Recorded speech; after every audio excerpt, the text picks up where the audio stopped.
My bad about that. For my phone, it did something crazy and cut out. But like I was saying, I want to talk about the Boots fight and why I feel bad for this man. He displayed everything you want a person to display in a boxing match: timing, skill, accuracy, all that different type of stuff. And he's damn good at it. Damn good at it. it it's just I feel bad for him because 147 is tied the hell up. 147 is just it's a no man's land right now. It's a real no man's land. Yes, the fight of the century is coming up with Spence and Crawford. But if you are a true fan of boxing and you want to see progression in 147, you want Terrence to win. I promise you, you want Terrence to win. Because if Earl wins, do you think that he'll fight Boots? Nope, I don't. I really don't. If Terrence wins, I believe Terrence will give Boots a run. And could you see it? Can you imagine it? Jerron Boots Ennis, Terrence Crawford, main event. I would pay to see that. I would really pay to see that. I don't know who else would, but I would because I'm a fan. I'm a fan of the sport. Boots, Boots. Start talking shit, bro. Start talking shit. Start getting real aggressive. Start talking reckless, bro. I think you're gonna have to pretty soon. I really do. Either that or you're gonna have to move up.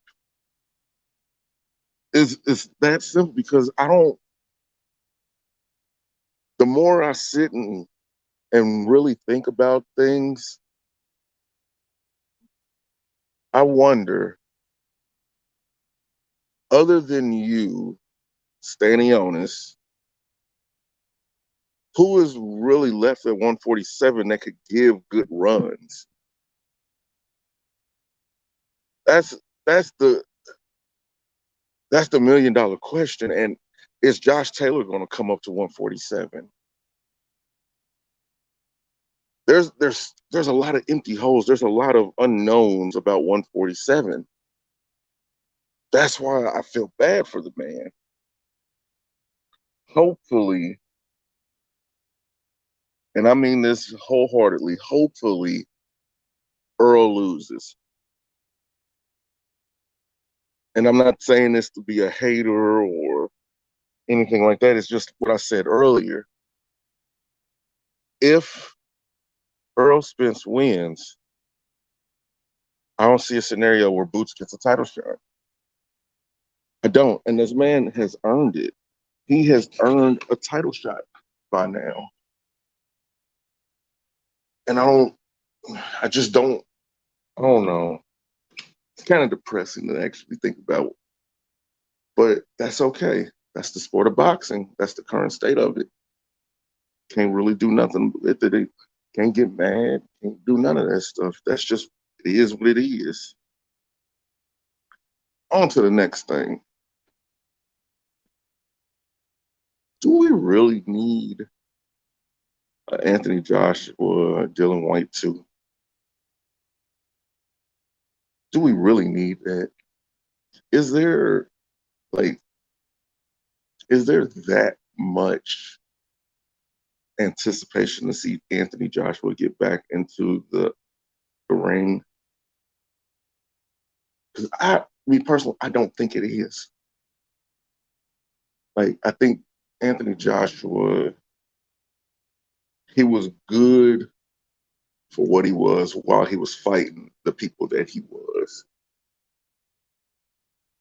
But soon as the competition got better, I would say, yeah, better. He just he looked like an amateur. And the worst thing that can happen to a person's psyche at that point is they just start looking like an amateur again. Now, my homeboy, Slick, he'll say, well, Anthony Joshua basically is an amateur. He's a prospect who just had really fast and easy success. But my pushback is, if that's the case, why didn't he make the concerted effort to get better? Why didn't he make the concerted effort to evolve? Why didn't he make it? And people are going to say, well, he tried to. He did that again in the second fight against Usyk. Okay, I don't think he did. I think Anthony Joshua stuck with the game plan for the first 5, 6 rounds, and he went back to what he knew because he wasn't confident in his corner. Now, it'll be interesting to see him in this next fight, though, because will it be interesting? Nah, it's not going to be interesting. It's not going to be interesting at all. If you're excited for this fight, you got mental problems and you love abuse. You really do. I don't know what else to say about that. That's it. Just is what it is. NBA.